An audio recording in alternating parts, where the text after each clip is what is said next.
Hi friends, Ayyanar துணை சீரியலில் இன்றைக்கி நாளைக்கான எபிசோடு பார்க்கலாம். புதுசாக பார்க்குறவங்களா இருந்தால் சப்ஸ்கிரைப் பண்ணிக்கோங்க, லைக்கு ஹைப்பு கொடுத்து விடுங்க. வாங்க வீடியோக்குள்ளே போகலாம்.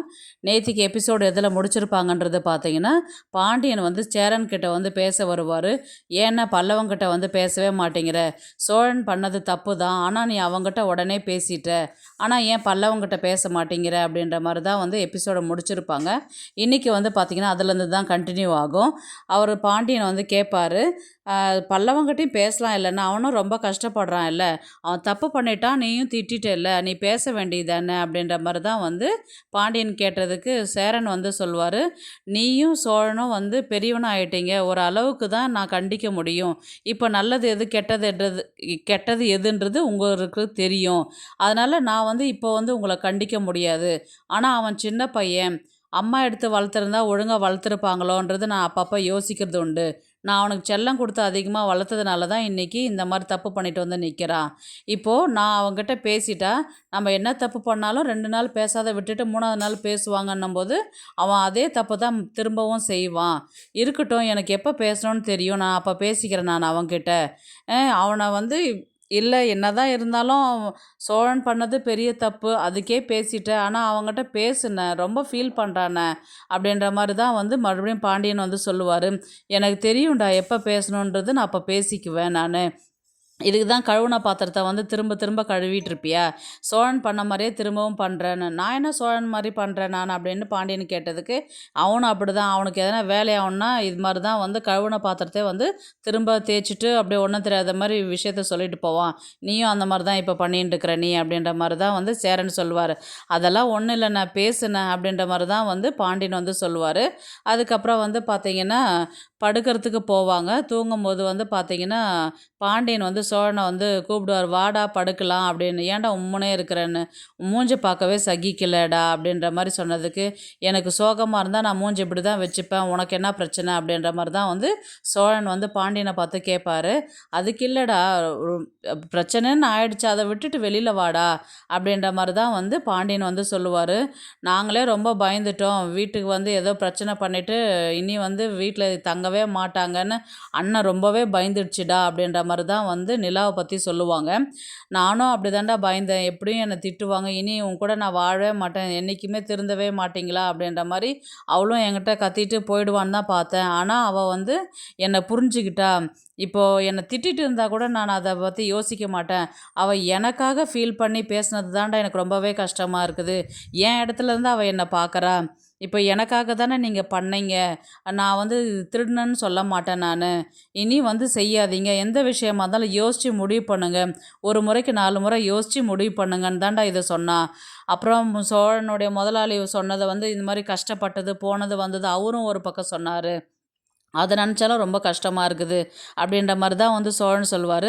உடனே சேரன் வந்து என்ன சொல்லுவார்னா, அன்னைக்கு பச்சை தண்ணி கூட பல்லில் படலடா, அந்த அளவுக்கு இங்கேயும் அங்கேயும் ஓடிக்கிட்டு கிடந்தது, முதலாளி வீட்டுக்கு போனது, திரும்ப ஸ்டேஷனுக்கு போனது, அங்கே போலீஸ்கிட்ட பேசினது, உன்னை வீட்டுக்கு கூட்டின்னு வந்ததுக்கு அப்புறம் தாண்டா அது அமைதியாகவே விட்டுது அது, அப்போ அவ்வளோ நல்ல பொண்ணை வந்து நீ ஏன் தலையில் மண்ணை வாரி போட்டு கெடுத்துக்காத, அந்த பொண்ணு அவ்வளோ நல்ல பொண்ணாக இருக்குது, எல்லாத்தையுமே உனக்காக அட்ஜஸ்ட் பண்ணின்னு போகுது, இனியும் வந்து இதே மாதிரி தப்பு பண்ணிட்டு இருந்தேன்னா இந்த மாதிரி ஒரு நல்ல பொண்ணு உனக்கு கிடைக்காது, அதனால் நீ வந்து உன்னை நீ மாற்றிக்கோ அப்படின்ற மாதிரி தான் வந்து சேரன் வந்து சொல்லுவார். சோழன் வந்து நிலா பேசினதெல்லாம் யோசித்து பார்த்துட்டு ஃபீல் பண்ணுவார், இனி நாளையிலேருந்து ஒழுங்காக இருக்கணும் அப்படின்ற மாதிரி தான் வந்து அவர் யோசிக்கிறாரு. அடுத்த நாள் காலையில் வந்து பல்லவன் வந்து காலேஜ் கிளம்பும் போது வாட்டர் பாட்டிலில் தண்ணி ஊற்றுவார், அண்ணி எனக்கு டைம் ஆயிடுச்சு நான் காலேஜ் கிளம்புறேன் அப்படின்ற மாதிரி சொன்னதுக்கு, இருடா தோசை ஊற்றி தரேன் சாப்பிட்டுட்டு போடா, இவ்வளோ காலையில் கிளம்புற நீ அப்படின்னு சொன்னதுக்கு, இன்றைக்கி ஸ்பெஷல் கிளாஸ் இருக்குது, அதனால தான் நான் கிளம்புறேன் நான் அப்படின்ற மாதிரி தான் சொல்லுவார். உடனே சேரன் அங்கே நிற்பார், அண்ணா நான் வரட்டுமா அப்படின்ற மாதிரி கேட்டதுக்கு அவர் எதுவுமே பேசவே மாட்டார். சாப்பிடாத கிளம்பி வெளியில் வரும்போது பாண்டியன் வந்து சரி சாப்பிட்ல, கையில் காசாவது வச்சுருக்கியா அப்படின்ற மாதிரி தான் வந்து கேட்பார். இல்லைண்ணா அப்படின்னு, இந்தா பிடிச்சிக்கோ அப்படின்ற மாதிரி தான் காசை கொடுத்து விடுவார், வாங்கிக்கடா போய் சாப்பிட்டுட்டு எதாவது கிளம்பு அப்படின்ற மாதிரி சொன்னதுக்கு, இவங்க நிலா வந்து சொல்லுவாங்க, சரி பார்த்து போ அப்படின்ற மாதிரி சொல்லுவாங்க. இவன் கிளம்பி போன உடனே உடனே சேரன் வந்து என்ன சொல்லுவார்னா, என்னதான் ஸ்பெஷல் கிளாஸாக இருந்தாலும் சாப்பிட்டுட்டு போகலாம்ல, உடம்ப வருத்திக்கணும்னு அவசியம் இல்லையே இது அப்படின்ற மாதிரி தான் வந்து சேரன் வந்து சொல்வார். அதுக்கு பாண்டியன் என்ன சொல்வார்னா, ஏன்னா இந்த அளவுக்கு அவனை ஃபீல் பண்ணி பார்க்கும்போது அவங்ககிட்ட பேசலாம் இல்லைண்ணா அப்படின்ற மாதிரி தான் வந்து பாண்டியன் வந்து கேட்பாரு. உடனே நிலா வந்து என்ன சொல்லுவாங்க, ஆமாண்ணா பேசுங்கண்ணா, அவங்ககிட்ட ரொம்ப ஃபீல் பண்ணுறாண்ணா அவன் அப்படின்ற மாதிரி தான் வந்து நிலாவும் சொல்லுவாங்க. உடனே இருக்கட்டும்ப்பா, நான் எப்போ பேசணுமோ அப்போ பேசுகிறேன் அப்படின்ற மாதிரி தான் வந்து சேரன் வந்து சொல்வார்.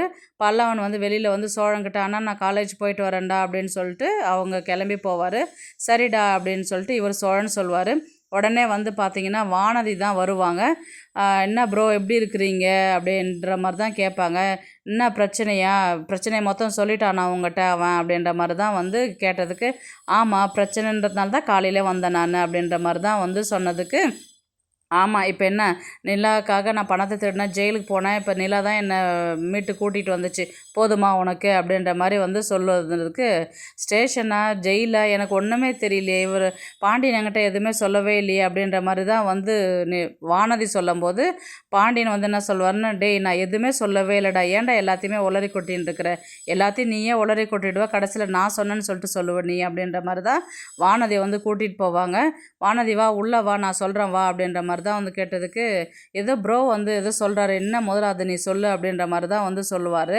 உடனே நடேசன் தான் இருந்துட்டு சோழனை பார்த்து கேட்பாரு, ஏண்டா நீயே எல்லாத்தையுமே தண்டரா போட்டு சொல்லு, இன்னும் நடு ரோட்டில் போய் நின்று சொல்லு, நான் ஜெயிலுக்கு போனேன் நான் ஜெயிலுக்கு போனேன்னு, தவளை தன் வாயால் கெடுற மாதிரி நீயே உன் விஷயத்த வந்து வாயாலே கெட்டு போயிடுற நீ அப்படின்ற மாதிரி தான் வந்து அவரும் சொல்லி அட்வைஸ் பண்ணுவார். அதுக்கப்புறம் வானதி உள்ளார போனவுடனே சேரன் வந்து, வாப்பா வானதி எப்போ வந்த அப்படின்ற மாதிரி கேட்பாரு. இப்போ தான் நான் வந்தேன் நான் அப்படின்ற மாதிரி சொன்னதுக்கு, என்ன இவ்வளோ காலையில் இங்கே வந்துட்டுருக்குறேன்னு, இல்லை எங்கள் மாமா ஒருத்தவங்க ஊர்லேருந்து வந்திருந்தாங்க, ஃப்ரெஷ்ஷாக காய் பழம்லாம் கொண்டு வந்தாங்க, அதை கொடுத்துட்டு போகலான்னு தான் நான் வந்தேன் நான் அப்படின்னு சொல்லிட்டு வானதி சொல்லுவாங்க. உடனே நிலா வந்து என்ன சொல்லுவாங்கன்னா, பரவாயில்லையே வானதி, உங்கள் வீட்டில் இருக்கிறதெல்லாம் கொண்டு வந்து இங்கே ஷேர் பண்ணுறியே நீ, அது பெரிய விஷயந்தான் அப்படின்ற மாதிரி வந்து சொன்னதுக்கு, நான் வாழ போகிற வீடு தானே, எனக்கு இங்கே தானே ஃபஸ்ட்டு கொண்டு வந்து கொடுக்கணும்னு தோணும், அதனால தான் கொண்டு வந்தேன் நான் அப்படின்ற மாதிரி தான் வானதி வந்து சொல்லுவாங்க. ஓ பரவாயில்லையே அப்படின்ட்டு சொல்லுவாங்க. இவர் சேரன் வந்து, இருப்பா நான் டீ போட்டு கொண்டு வரேன் உனக்கு அப்படின்னு சொல்லி சொன்னதுக்கு, ஒரு நிலா வந்து என்ன சொல்லுவாங்க, அண்ணா இருங்க நான் போய் போட்டுன்னு வரேன் அப்படின்ட்டு நிலா வந்து டீ போட போவாங்க. அதுக்கப்புறம் சரி அண்ணா நான் கொஞ்சம் பாண்டியன்கிட்ட பேசிட்டு போட்டோமா அப்படின்னு சொல்லி கேட்டதுக்கு, சேரன் வந்து போ பாண்டி போ, பேசிட்டு வானதி அமுச்சு விடு அப்படின்ற மாதிரி தான் வந்து சொல்லுவாங்க. அப்புறம் வானதியும் பாண்டியனும் ஒரு ரூமில் போவாங்க, பேசுவாங்க. என்ன பாண்டி, என்ன ப்ரோ ஏதோ சொல்கிறாரு ஸ்டேஷனுக்கெலாம் போயிட்டு வந்ததுன்னு சொல்லிட்டு அப்படின்னு சொல்லி சொன்னதுக்கு, நடந்த விஷயத்தை அத்தனையுமே வந்து பாண்டியன் வந்து சொல்லுவார். இந்த மாதிரி ஆஃபீஸை வந்து ஸ்டார்ட் பண்ணாங்கன்னு உனக்கு தெரியும்ல, வீடு விற்க போகிறாங்கன்றதும் தெரியும்ல, பணம் கொடுக்கலன்றது தெரியும்ல, ஆமாம் எனக்கு தெரியும், இப்போ என்ன ஆச்சுன்னு, அப்புறம் ஆஃபீஸில் போனதில் வந்து கூட வேலை செய்கிறவுடைய ஹஸ்பண்ட் வந்து பார்ட்னராக இருக்கிறீங்கன்னா பணம் கொடுக்க தெரியாதான்னு சொல்லிட்டு கிண்டல் பண்ணது, அது சோழனுக்கு கோவம் வந்து பணம் எண்ணின்னு இருக்கும்போதே பணம் இல்லைன்னு சொன்னதுனால முதலாளிகிட்டேருந்து பணத்தை எடுத்துகிட்டு வந்து ஜெயிலுக்கு போயிட்டு அதுலேருந்து மீட்டுக்கு இப்போ தான் கூட்டின்னு வந்தாங்க, அண்ணி தான் இதெல்லாம் செஞ்சாங்க அப்படின்னு சொல்லிட்டு சொன்னதுக்கு, இதெல்லாம் ஏன் என்கிட்ட நீ சொல்லவே இல்லை, அதனால தான் நீ சோகமாக பேசினேன் நேற்று நைட்டு நீ அப்படின்ற மாதிரி நிலா கேட்பாங்க. ஆமாம் இப்போ நான் சொன்னால் நான் எதனா பதட்டப்படுவேன் பயப்படுவேன்றதுனால என்கிட்ட எதுவும் சொல்லலை, அண்ணியும் அண்ணனும் மட்டுமே இந்த வேலையெல்லாம் பார்த்தாங்க, அதனால தான் எதுவும் என்னால் சொல்ல முடியும். ஓ அப்படியா, சரி இப்போ என்ன பரவாயில்லையா அப்படின்ற மாதிரி கேட்டதுக்கு, இப்போல்லாம் எல்லாம் பிரச்சனையெல்லாம் முடிஞ்சு போச்சு, சரி நான் கிளம்புறேன் நான் அப்படின்ற மாதிரி தான் வந்து கிளம்புவாங்க. நேராக வந்து சோழன்கிட்ட தான் போய் பேசுவாங்க. சாரி ப்ரோ எனக்கு எதுவும் விஷயம் தெரியாது, நான் தெரியாத எதாவது போய் கேட்டிருந்தா மன்னிச்சிருங்க, எதையும் மனசில் வச்சுக்காதீங்க அப்படின்ற மாதிரி தான் வந்து வானதி வந்து சோழன்கிட்ட பேசுவாங்க. சரி நான் எதுவும் நினச்சிக்கல நீ போமா அப்படின்ற மாதிரி தான் வந்து சோழன் சொல்லுவார்.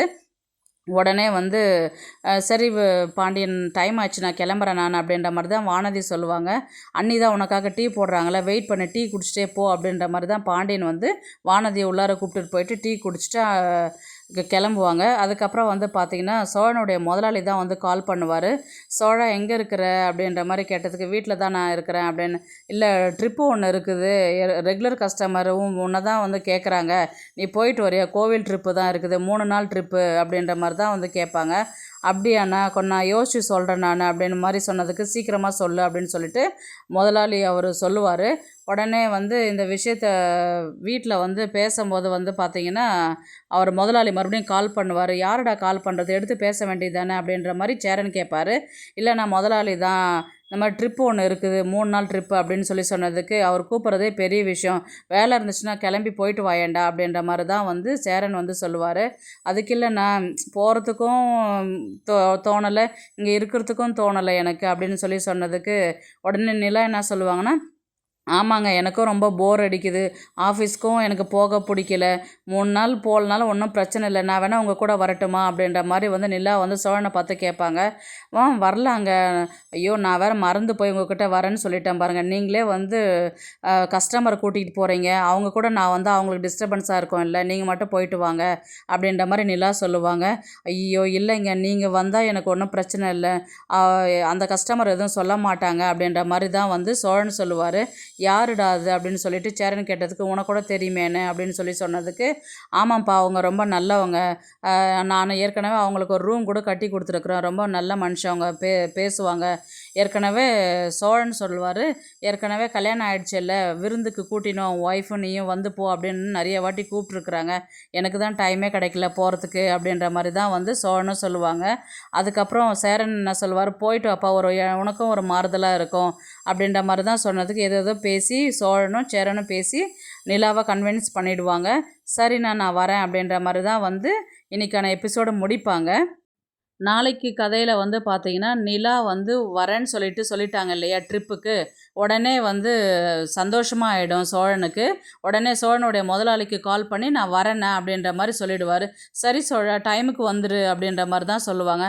ஆனால் என் கூட நிலாவும் வர்றாங்கண்ணே, எனக்கு ஒன்றும் பிரச்சனை இல்லைடா, அவங்கக்கிட்ட நீ கேட்டுக்கோண்ணா, அவங்களுக்கு எதுவும் பிரச்சனை இல்லைண்ணே அப்படின்ற மாதிரினா, அவங்களுக்கு எதுவும் பிரச்சனை இல்லைன்னா நீ உன் ஒய்ஃபை கூட்டிகிட்டு போ, எனக்கு ஒன்றும் பிரச்சனை இல்லை அப்படின்ற மாதிரி தான் வந்து அவர் சொல்லிடுவார்.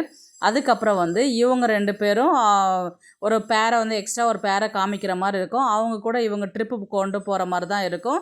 இனி வந்து ஆல்ரெடி வந்து நிலா வந்து சோழனை முழுசாகவே புரிஞ்சுக்கிட்டாங்க. இனி வந்து கொஞ்சம் இன்னும் பழகிறதுக்கு அவங்களுக்கும் ஒரு டைம் சந்தர்ப்பம் கிடைக்கும். அதே மாதிரி சோழனுக்கும் வந்து நிலாக்காக இனி வந்து எல்லாத்தையுமே ஸ்பெண்ட் பண்ணணும், இனி அவங்களுக்காக எல்லா விஷயத்தையுமே செய்யணும் அப்படின்றது வந்து சோழனுக்கும் வந்து இனி ரெஸ்பான்ஸ் வந்து அதிகமாகும். இனி அவங்கள நல்லா வச்சுக்கணும், அவங்கள சந்தோஷமாக வச்சுக்கணும், இனி எந்த ஒரு கெட்ட பேரும் அவங்களுக்கு வாங்கி கொடுக்கக்கூடாது அப்படின்றது சோழனும் வந்து எதிர்பார்ப்பார். அதுக்கேற்ற மாதிரி இப்போ இவங்க 2 பேர் வெளியில் போகும்போது ஒருத்தருக்கு ஒருத்தர் புரிஞ்சுக்கிற ஒரு சூழ்நிலையை கொண்டு வருவாங்க. இனி வந்து லைஃப்பை ஸ்டார்ட் பண்ண மாதிரி தான் வந்து கதையை கொண்டு போவாங்க. நிலா வந்து அந்த டைவர்ஸ்க்கு அப்ளை பண்ணதை வந்து அதை கேன்சல் பண்ணிவிட்டு இனி சோழன்கிட்டேயே வந்து வாழறதுக்கு கதையை கொண்டு போவாங்க. பார்க்கலாம் கதையை எப்படி எடுத்துகிட்டு போகிறாங்கன்றது. இந்த வீடியோ உங்களுக்கு பிடிச்சிருந்தா ப்ளீஸ் லைக் பண்ணுங்கள், ஷேர் பண்ணுங்கள், சப்ஸ்கிரைப் பண்ணுங்கள். தேங்க்ஸ் ஃபார் வாட்சிங். இந்த வீடியோ பிடிச்சிருந்தா லைக் பண்ணுங்க, நம்ம சேனலை சப்ஸ்கிரைப் பண்ணுங்க. உங்க ஆதரவு ரொம்ப முக்கியம். நன்றி.